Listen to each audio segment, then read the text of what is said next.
Transport xizmatlari sifatini oshirish, aholiga zamonaviy xizmat turlarini ko'rsatishni joriy etish maqsadida O'zbekiston Respublikasi Transport vazirligi tomonidan keng ko'lamli ishlar amalga oshirilmoqda. Jumladan xorijiy davlatlarga vaqtinchalik ishlash uchun chiqib ketayotgan fuqarolarning o'z vaqtida manzillariga xavfsiz yetkazib qo'yishni tashkil etish maqsadida O'z Avtotransservis mas'uliyati cheklangan jamiyati avtobusda tashuvlarni amalga oshirishga ixtisoslashtirilgan milliy korxonasi tashkil etilgan edi. Mazkur ushbu avtobuslarda haydovchi va yo'lovchilar uchun barcha qulayliklar yaratilgan. Konditsioner, salondagi iqlim nazorati, aktiv va passiv xavfsizlik tizimlari shular jumlasidandir. Avtobus 51 nafar yo'lovchini o'z bag'riga sig'dira oladi. O'rindiqlar yumshoq bo'lib, har bir yo'lovchiga maksimal darajada qulaylik yaratilgan.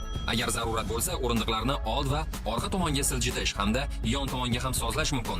Har bir yo'lovchi o'rindiq ustida havo deflektori va individual yoritish lampalari ham bor. Shuningdek, yo'lovchilarning qo'l yuklarini joylashtirish uchun salonning yuqori qismida maxsus joylar ajratilgan. Uzoq safar davomida yo'lovchilarning zerikmasligini ta'minlash maqsadida avtobus saloni yuqori klassdagi media tizim va ikkita monitor bilan jihozlangan. O'zbekiston Respublikasi Transport vazirligi tomonidan talab yuqori bo'lgan, yo'lovchilarning katta oqimi harakatlanayotgan xalqaro yo'nalishlarda avtobus qatnovlarini tashkil etish borasida muntazam o'rganish ishlari olib borilmoqda.